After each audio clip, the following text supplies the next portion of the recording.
Okay, everyone, we'll get started. So my name's Sarah Griffin. I'm the Director of Med Technique Consulting, and today we're going to have a look at the Prostheses List Reforms, mainly about the new application process and what you'll need to know to submit an application. So we'll leap right in, if I can get my slides to work. There we go. So first of all, just wanted to let you know this is not specific advice for any of you individually, and things are changing quite rapidly in this space. So these slides are up to date pretty much as of today, but things may change as we go forward and probably will change. And if you want a copy of a PDF of the slides, I'm happy to send them to you. And we'll also put this up on LinkedIn and on the Med Technique website. So what we're going to do today, we'll do a quick background to the reforms, but I'm not going to go in it in any depth because I'm sure most of you have are sick to death of it. But we'll go from what's going to happen from now on, and then we're going to have a really close look at the application process and what you need to know to apply. And we'll go from there, and we'll have plenty of opportunity for questions. So unfortunately, the Prostheses List reforms don't lend themselves to very exciting slides, so I don't have many pictures or animations or anything, but we'll just plough through it. So one picture. So as most of you will know, the Prostheses List has been subject to fierce debate over many, many years. Probably I've been in this business for over 20 years, and it's always been a debate. And basically, insurers have always claimed that prices are out of step with other countries, and we're in a system with multiple parties that have conflicting interests. And so, that's the hospitals, all of us in industry, and the private health business industry. So it's always going to be a bit fraught. So how we got here, there was an MTAA, Medical Technology Association of Australia agreement in 2017 that went through to 2022.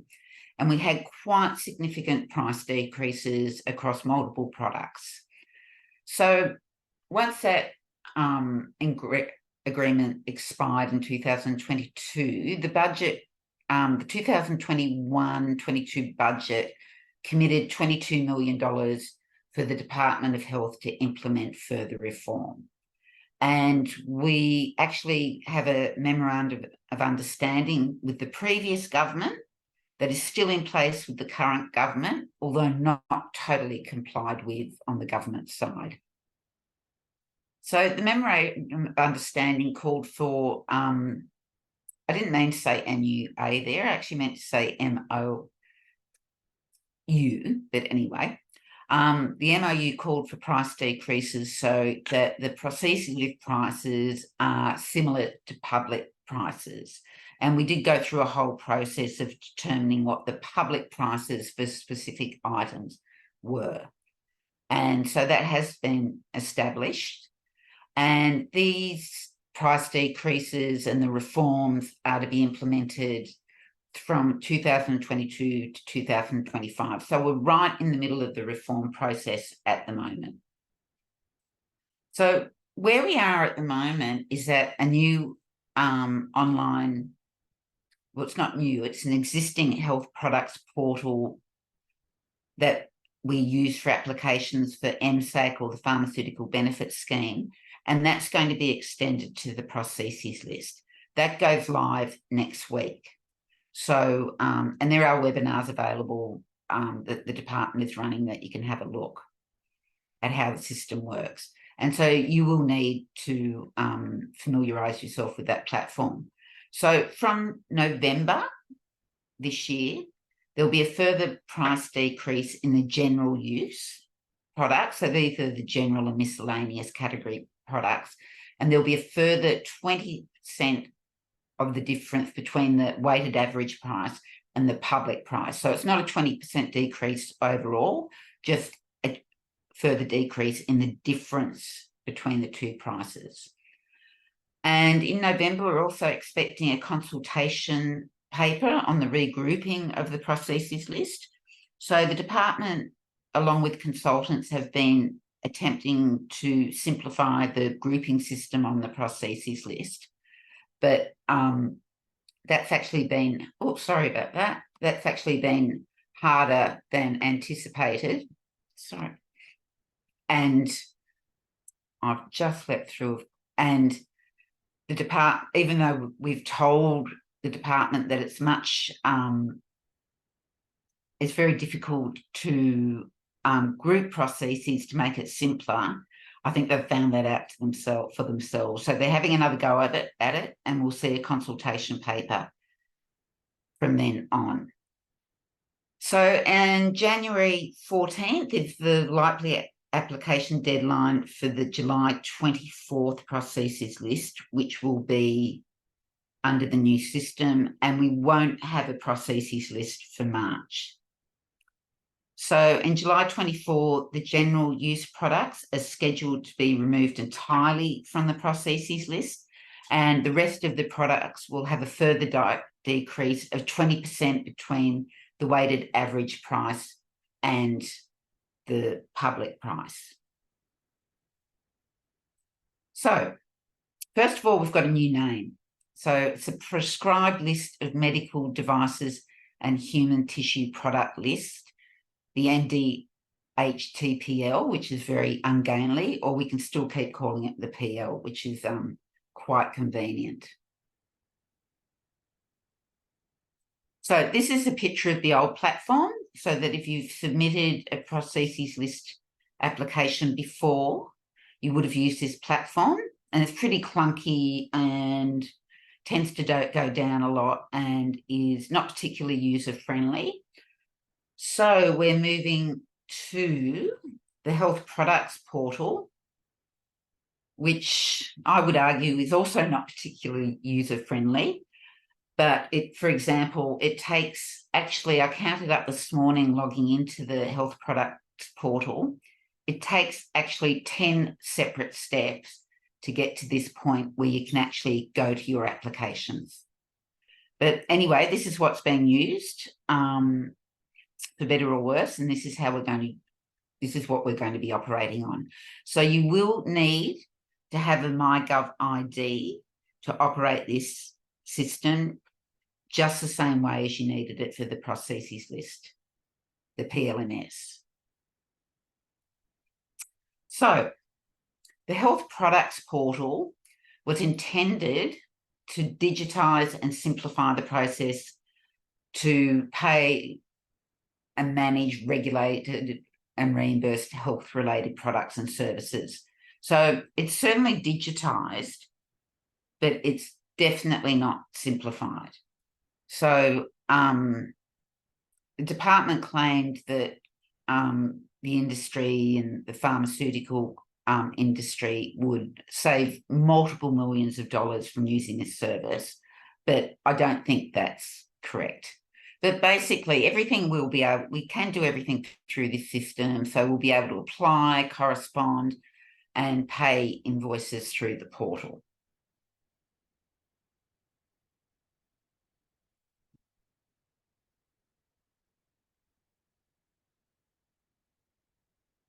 So we'll go through the new process. So there's legislation being undertaken to underpin all these reforms, but I don't intend to go through the legislation today. I just want to go through the practical implications of that. So there's 3 separate pathways. There's an abbreviated pathway, a focused HTCA pathway, and a full HTA pathway. And we'll go through these individually. So the abbreviated pathway is the simplest, and if you can possibly use this pathway, that's the best. So, or what you have to do to access the abbreviated pathway is your device has to be substantially equivalent to a listed device, so a Me Too device. You claim non-inferiority with clinical effectiveness and safety. Sadly, it only applies to TGA Class 2B devices or lower, so all Class 3 devices will have to go through a more complicated process. So there can't be any claims of novel features or characteristics or functionality. So this is so in order that there isn't a requirement for clinical assessment. So basically, you want something like this. Your product is virtually the same as an existing comparator product on the Prostheses List, and it's pretty much exactly the same. Except for, in this case, there's slight, as you can see, there's very slight differences in design between these two spinal pedicle screws, different colours and slightly different design. But essentially, they do the same thing. They don't raise any questions of clinical effectiveness or safety. So the abbreviated pathway will have a streamlined assessment. So this means it won't be going to a clinical assessment group. This is the clinical groups that are made out of doctors that assess the clinical effectiveness. So the department itself will verify the claims of substantial similarity to the comparator. And this is all based on information in the application. And so therefore we can bypass the assessment by the CAG. So the department itself will recommend the device be listed or not directly. So this is all really good. We like this. But there are quite a lot more information requirements from what we're used to. So some of them are pretty standard: name, catalogue number, manufacturer, specifications, ARTG, entry. If you have a UDI, you need to have that. But there's more detailed questions regarding indications, clinical purpose, etc., that we're really not used to answering that much. So I've taken this table directly from the new application form. So what you'll notice is there's quite a list of things. A lot of it's pretty straightforward. But if we come down to here, material, size, design, specification, and adverse events, what the department is wanting us to do is to list these for the other devices as well, effectively your competitors. If it's your own device that you're comparing yourself to, that's fortunate. But otherwise, they are hoping that you can provide this information for competitor devices as well. And this way may well not be available. And this other thing here, analysis of similarities and differences, is also going to be a bit more of a challenge because we're not used to doing it. And the references column is not clinical references or clinical papers, but they want you to, sorry about that, they want you to refer to where in the application the information can be found. So the department actually started implementing some of these requirements before they brought out the new guide, and I've been subject to some of them. So, for example, if there is if you're comparing the specifications of your device with a comparator device, and there may be a slight difference in the coating or the material, they've come back and said, explain this and explain what effect this has on the clinical effectiveness. And quite often this information is simply unavailable because basically they're looking at minutiae, and secondly, there's really no reason for it to make a clinical difference. However, the problem is if you're going to have to demonstrate that, and it might be quite difficult for you to do. And thirdly, they want you to search databases for adverse events. So the MTAA is strongly objected to this because the TGA has a safety function and not us, and we shouldn't really be searching over databases for adverse events, as the TGA should be across that. But basically, they want us to search adverse event databases like the MORD database in the US and the EU database and list the adverse events in this table, which is a bit of a pain. But anyway, we'll see if this is resolved, but it will be quite burdensome. Another thing that we're not used to supplying for a very straightforward application is utilisation in different countries and the cost of the device in the local currency of the other country. And they really don't give you an option not to supply this. So this is going to be a bit challenging for applicants. So you're going to have to try and find out this information or guesstimate it if you can. And this is going to be particularly difficult for people who are distributors, who may only distribute the device in Australia and may not have access to any of this information from another country. But nevertheless, at the moment, it's in there and we'll have to see how we deal with that. But do be aware and try and gather this information if you can. Secondly, they're asking us to estimate the projected utilisation of the device over the first 5 years, which, you know, we can use.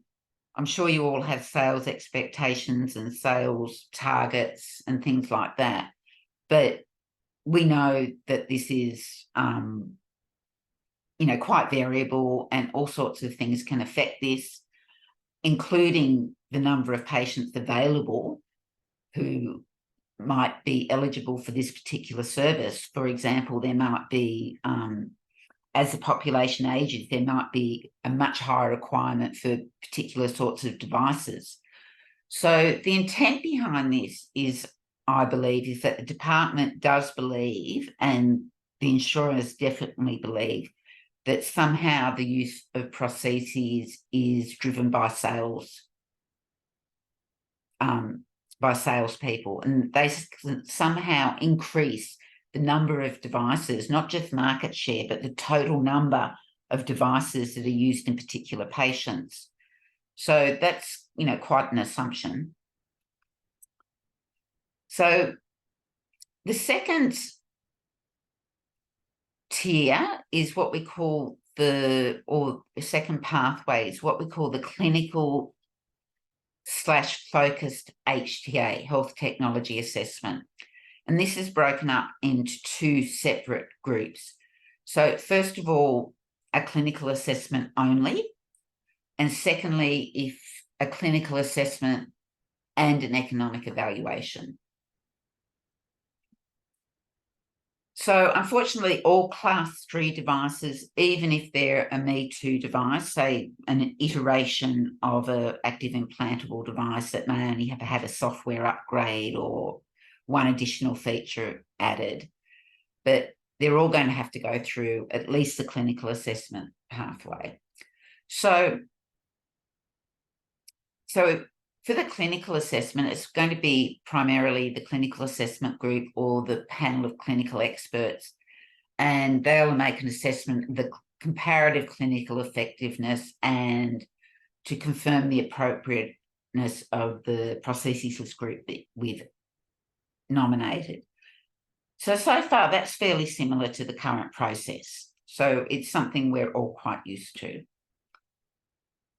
However, if we have a new device that may be claiming clinical superiority or seeking a higher benefit for various other reasons, or requesting a new subgroup or suffix, we're going to have to go through the clinical focused HTA 2B tier, which is much more complicated.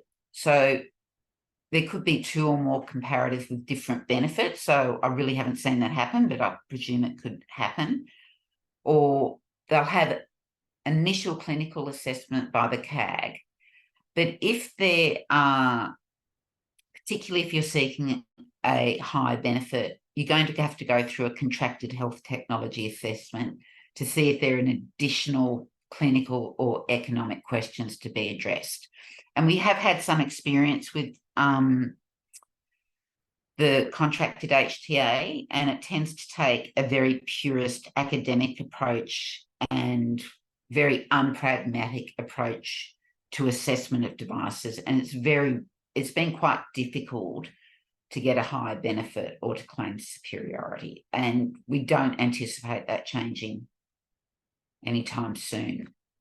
But I have copy and pasted the process for the focused HTA pathway. So basically, at the start, it's just pretty much what we're used to. You know, we submit an application, and there's an assessment of the comparative clinical effectiveness and determines the PL grouping. But if there are more questions to be addressed, we have to go through this HTA process, which will take probably 2 rounds, although we haven't been given any particular timelines yet.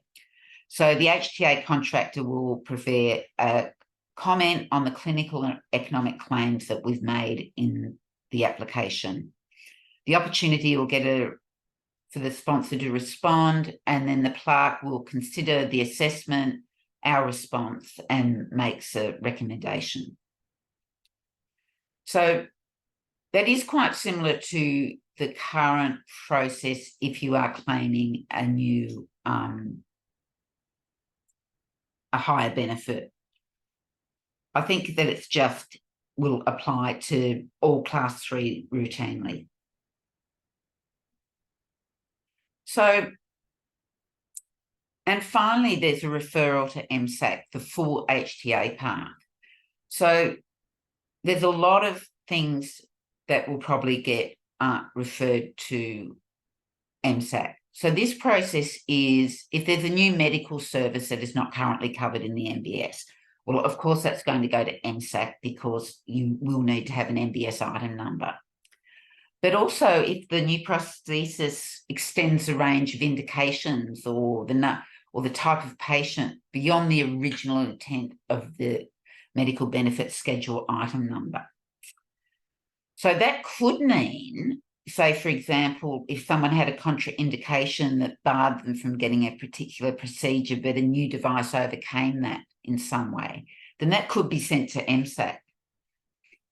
Or if the new prosthesis is novel, which is, you know, that's going to happen pretty frequently, breakthrough, like it's, or first in class, or if there's no suitable comparator on the PL. So basically, this is a pretty big step. So a lot of additional applications are going to have to go down the full health technology assessment route. So, or else the new prosthesis has potential significant impact on the PL or other system outlays. So, for example, that could not mean just additional cost. It could be if you're claiming to remove costs from the system, that would technically also have to go to MSAC. Or else you're claiming improved quality of life. And so you require cost utility analysis. So that's a pretty broad spectrum of applications that are going to go to MSAC. So this is essentially a full MSAC with a few extra steps thrown in. So I don't know why you wouldn't just go straight to MSAC, but apparently that's not what's meant to happen. So we go through this convoluted process where the department determines the intensity of the MSAC assessment, which basically means whether it's a full HTA or not. The CAG provides initial advice on the comparator and the PL grouping. And then we pretty much from that point onwards enter into the normal MSAC process. So if any of you have been through that, you'll be familiar. The only thing I find interesting is this section here. It says the HTA contractor develops an assessment report. Because if you apply to, and I'm not sure if this is actually going to be correct, because if you apply to MSAC directly, there's only limited people that can access this HTA contracted assessment report, and that's usually people like professional colleges, or it's usually this avenue is usually not open to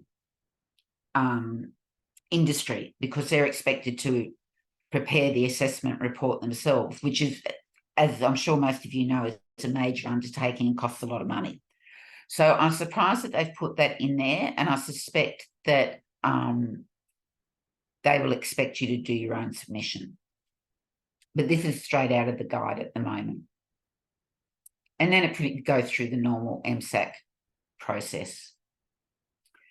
The only difference, I think, that might save a little time is this bit here, because say you go through all this and there's positive recommendation, there may be the ability to put the NBS item number and the new listing on the PL at the same time. They haven't said that, but you'd think, rather than making a separate application to the PL like you do at the moment.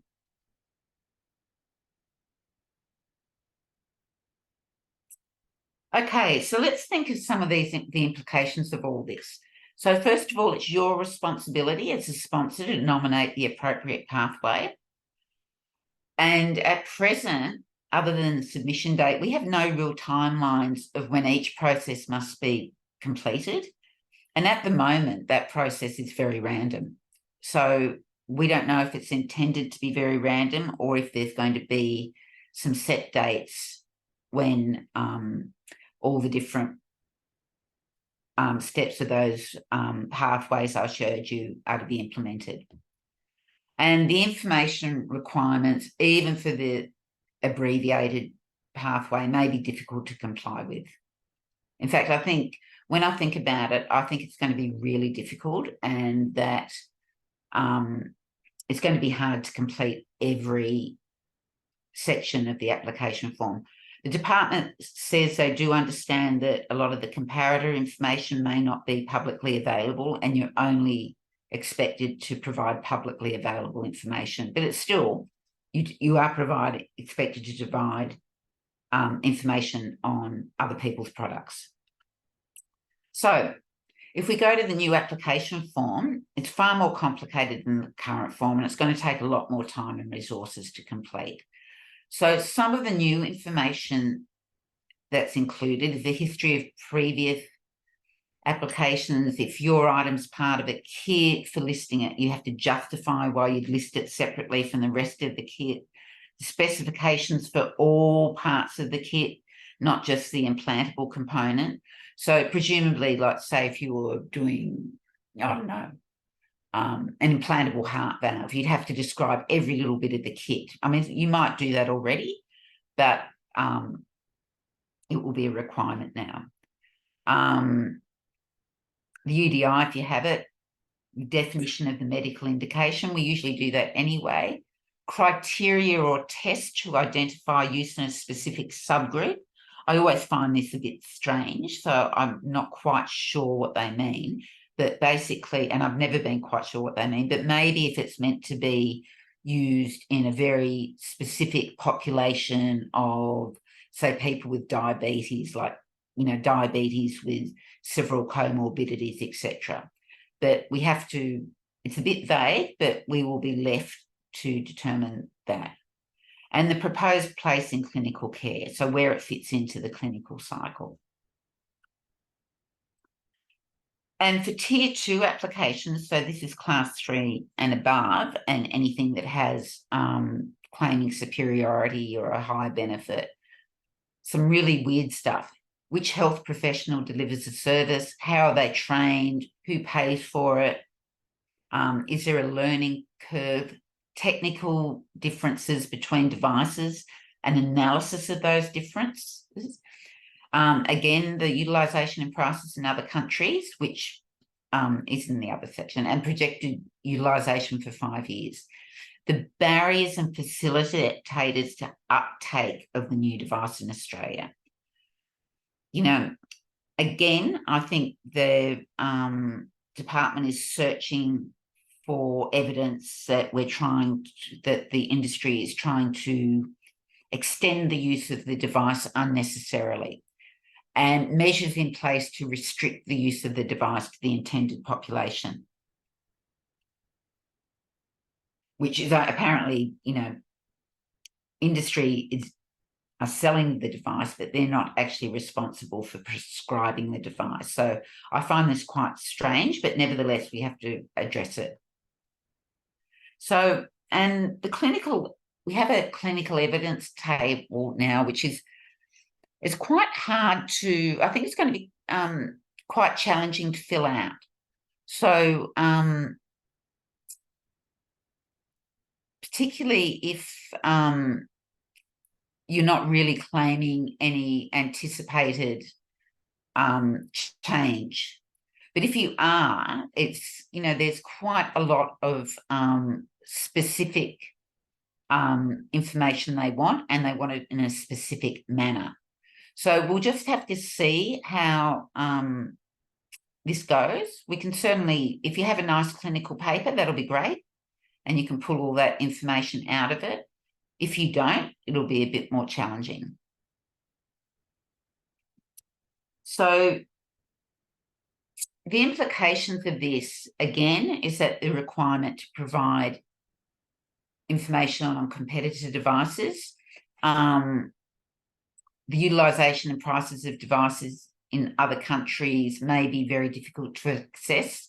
Even if you're in the same company, some people work for very big companies that are very siloed, and it may be difficult to get the information you need. And also, it may be difficult to get the information related to your specific device that you're applying to at that time. So, for example, if your company sells lots of, I don't know, total hips, and actually that's not a good example, maybe a lot of types of pacemakers, and there may be several iterations in a particular family of pacemakers, that may be difficult to drill that down to the exact comparator. And searching adverse events databases is going to be really burdensome for everyone and probably redundant. So hopefully we can get that requirement removed. And also, there's a big assumption that sponsors have total control over the market size and control over clinical use, which of course we don't.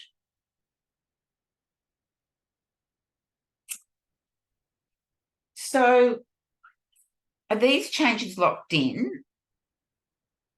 We don't really know. So we do know AusBiotech and MDAA are pushing back on the more unreasonable data requests, but they are probably more than likely going to be included in the first version of the HPP, which will be coming into effect next week. So actually, I did want to talk about something before I go in here. I haven't got a slide, but the present process for Part C. So we know that Part C is a separate part of the Prostheses List that has non-implantable devices. So at the moment, it's a specific list of devices like cardiac catheters and insulin pumps and a few other things. However, if you want to list a new type of device, a class on Part C, there's actually not a pathway within the application process for you to do that, even though in the Prostheses List, the new proposed guide, there is meant to be a process, but the way the system is set up at the moment, it doesn't actually allow you to do that. So that's going to actually be something that we're really going to have to get the department to do some work on, because if you wanted to do that this round, it's going to be pretty hard to do. So unfortunately, all this new work is going to come at a much higher cost, because previously we've paid an application fee of $600 per rebate code, which for some systems can be quite expensive. However, now we're moving to a total cost recovery system, which is going to really be quite a bit of a shock to the wallet for most companies. So, for the abbreviated pathway, there's a standard fee of $1,370. However, as soon as you start moving beyond that, it gets a lot more expensive. So for a focused HTA where you're just having a clinical assessment, we can see that it's, $5,500. But moving on to these focused HTA, even a simple one is going to be close to $15,000, and that's over and above what you've done preparing the submission. And complex is much higher. And really, they haven't really identified what differentiates a simple or a complex or this really interesting one other. So it's just going to have to be a wait and see. But this is going to be a significant burden. And,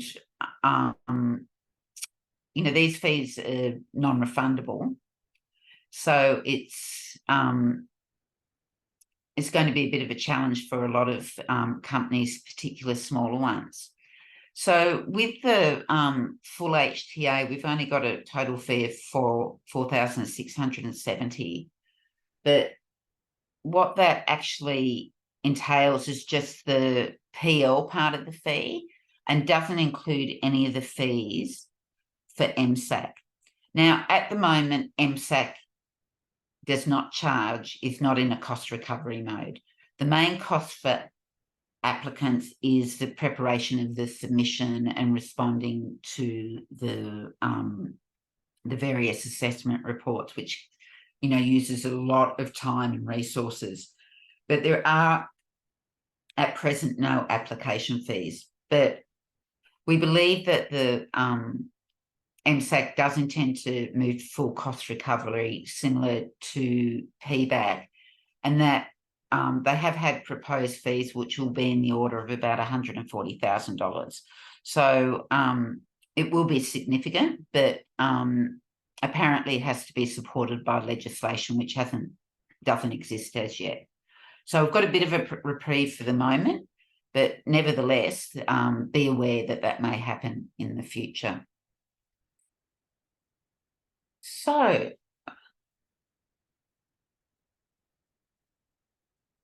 just another thing about the fees. The standard application fee is non-refundable, and it applies to amendments as well. So basically, amendments are going through this same process. So, even if you just want to add, an extra catalogue number or an additional size, you're still going to have to do that. So other fees are invoiced and you pay them within 14 days. And as I said, as I've talked about, the MSAC doesn't charge fees at present, but they certainly may in the future, and you have to work out, be prepared that that may be a cost.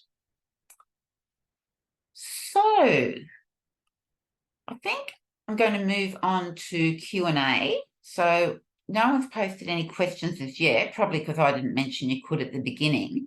But if anyone would like to ask any questions, please go ahead, and I'll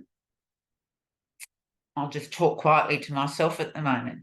But I would like to say that I've done hundreds of PL applications, which I don't know what that says about me. But I have found in recent years there has been a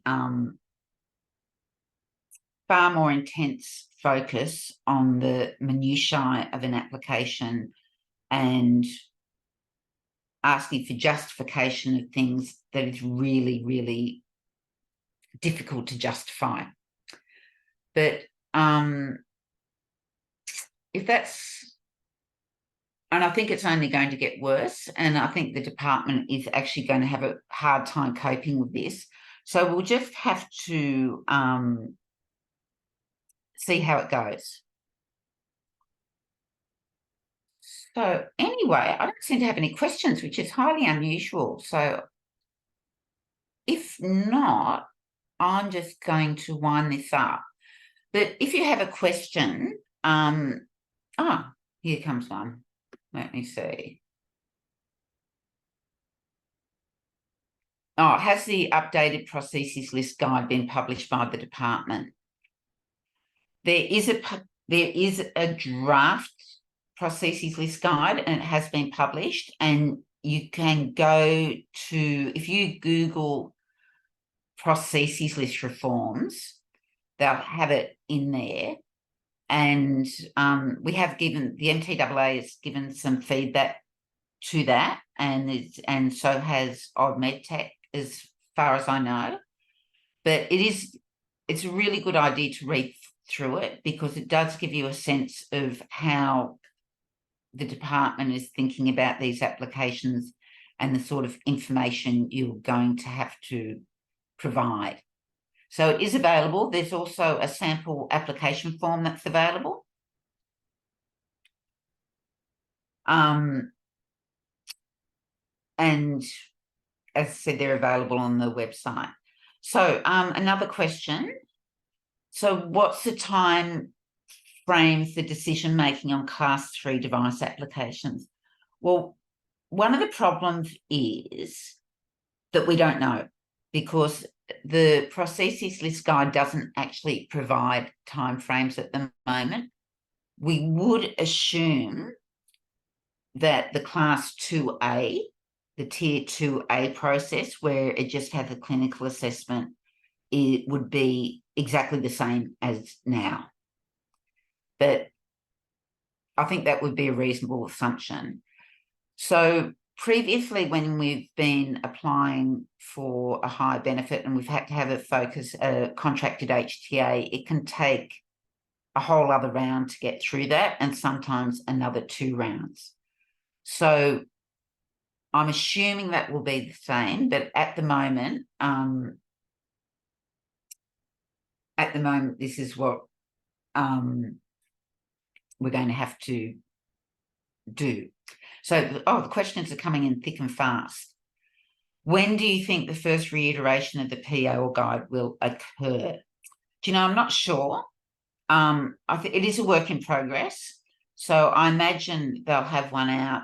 I can't remember if they've got a program, if they've undertaken to give an update. We've provided feedback. There was an opportunity for consultation, and MTAA provided feedback, and there was an opportunity for other people to provide feedback.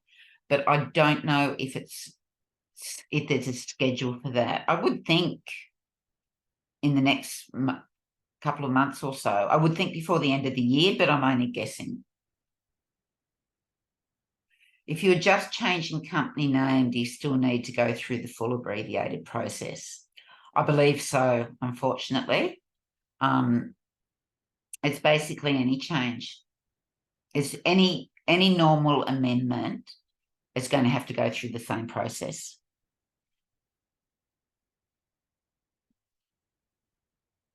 Can you currently log into the HPPP? I haven't tried logging into it. I was just in there this morning, and you can't. There's not a option to go into the PL at the moment. So I assume you have to wait until the 11th of September.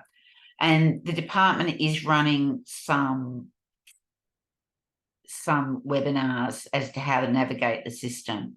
So there's one on Thursday, I believe. So if I think most sponsors would have got sent an email, but if you haven't, just email me and I'll send you the information. I think that's it.